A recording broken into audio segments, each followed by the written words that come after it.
Got this Ford here, 2015. Show you what's going on with it. God damn. Okay. There's the gist of it.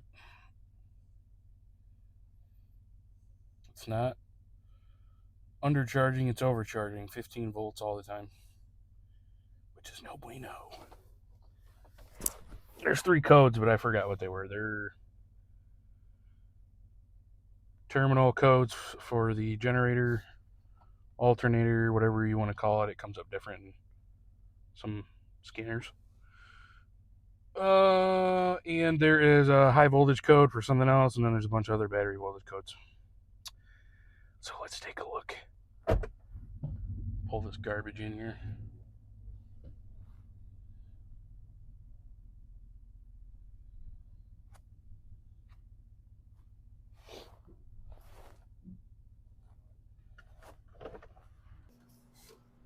Let's take this air box off. There we go.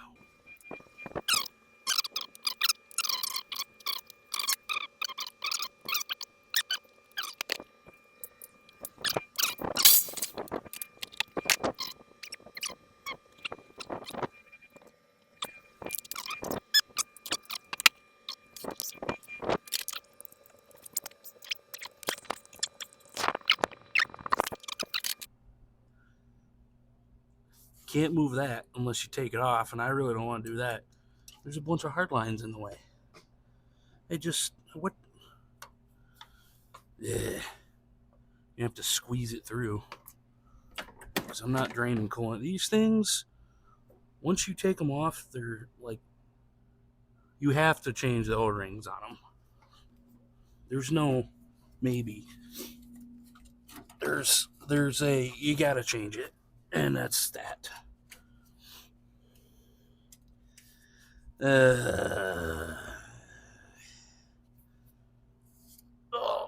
Oh my goodness. Biscuit eating bulldog. That clamp looks not great. Listen, you're. Ooh. Okay, take the tensioner off. Bet you that'll do it. Not with that. It'll do it, but not with that. Okay. Ooh. Gave her the old clutch dump and it came off.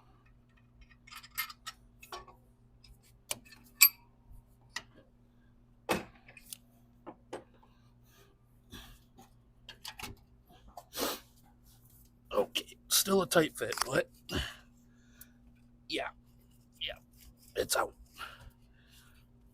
It's out. It's out. It's out. Look at this thing. It looks terrible. Let's go get it tested.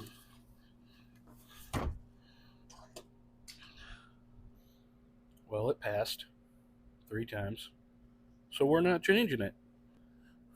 I'm going to be testing a couple of these wires that go to the regulator and come from the PCM. The PCM tells this what to do. This whole majigger here doesn't just do what you need it to do. It'll charge by itself with nothing plugged in but this wire, but it'll overcharge like it is, which is fine. Just gonna make your batteries not last. It doesn't sound bad, so I'm confident that this isn't the problem. I believe it's a broken wire somewhere. If you're gonna do electrical work, get you one of these kits. Okay, first thing we're gonna do I had the alternator tested, by the way, and it tested good. We got a load test. The brown and red wire.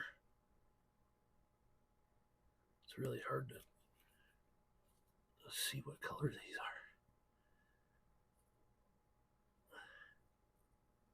are. That would be this one on the left side. I'm going to do that.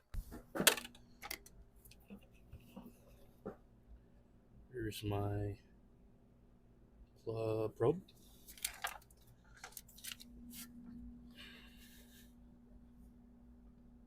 See if I can do this one-handed. Get in there. Yeah. There we go. First, I'm going to do a continuity test from there all the way to the plug at the alternator, the brown and red wire. That plug is fed by the number 38 fuse, which is that one. Okay, I've got my probe from the plug up here to fuse 38, and I've got no connection. It's not popping up. So I'm going to try to see if I've got battery voltage on the violet wire with the key on, alternator disconnected. Just see what we get. Switch this over. Violet wire is on the other end of the plug. You want 10, 12 volts battery voltage. This will be from the PCM. Okay, let's see what we get there.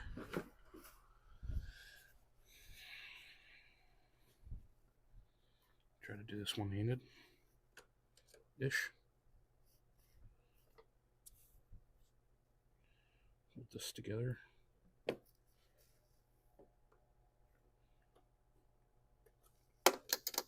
Make sure you got it set right.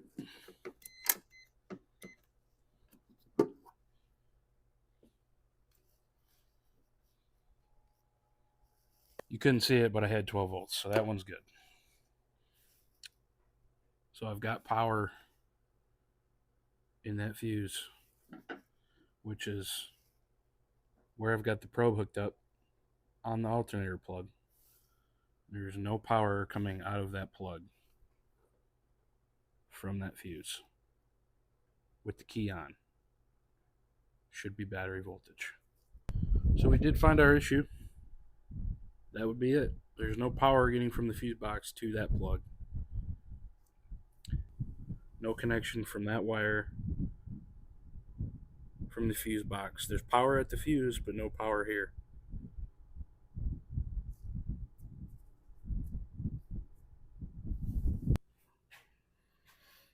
Well, guys, there it is.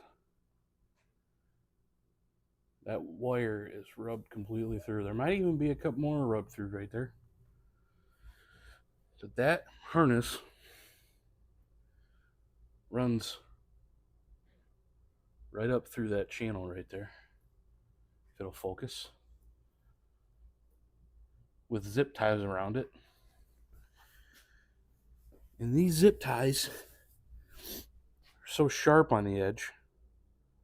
I mean, it took almost 10 years for it to do it, but it rubbed completely cut through that wire.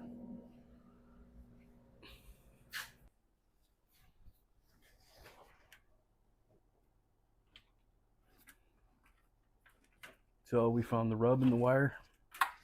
I'm going to finally see if I can get this meter to buzz, and then we will know for a fact, even though it's pretty obvious, that the break that we were looking for is in fact right there.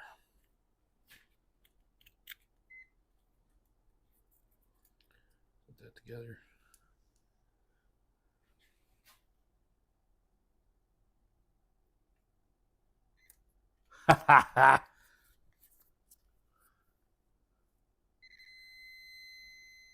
What?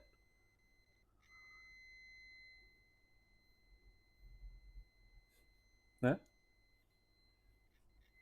Gotta give myself credit. That took forever. There it is, guys. Look at that. Clean break. Gonna get that wire repaired.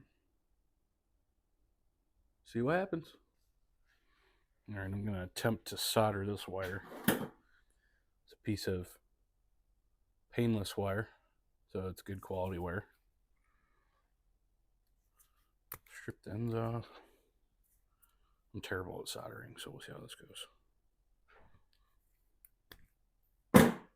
Soldering. I already know I'm gonna mess it up probably 9 times before I make a good one. We're just gonna squish. Actually, need my paste.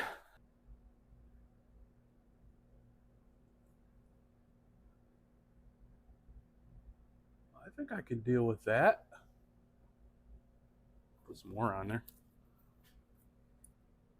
That's not too shabby.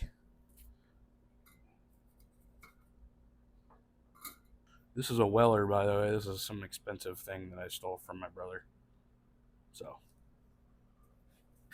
if you got a brother you can steal one from to make a good quality repair, then I highly recommend it. Some bitch ain't coming apart, I can tell you that much. Melt a little more on there. Well, it looks ugly, I can tell you that much, but I ain't no professional wire care person.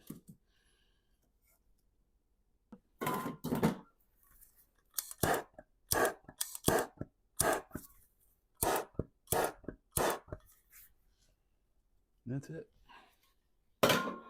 We get this all back together. So I got the wire soldered, taped up. We're going to put some of this Dorman braided loom on here. This is some nice stuff. Just to help protect it, because I kind of, well, the factory stuff was brittle and just fell off, and I cut it off mostly anyway, so put that on there. As much on there as you can. And then we're going to put a little more tape around a couple spots just to hold it on.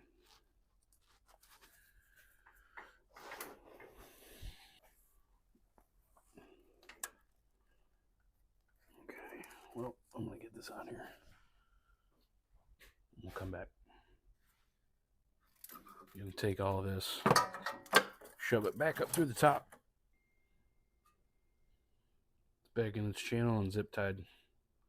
You got to make sure you zip tie that, even though the zip tie is what caused it. Maybe in another 10 years it'll cut a wire. I don't know.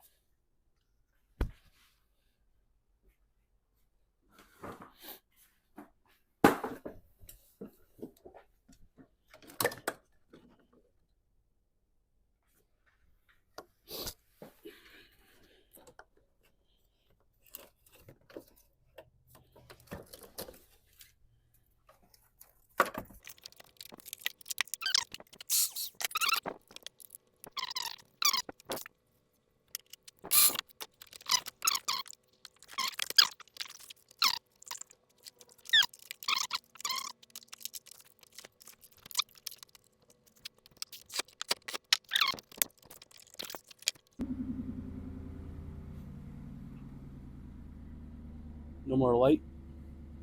That charging light used to come on right away. Well, that's a confirmed repair, guys. So if you like what you saw, or if this video helped you, like and subscribe.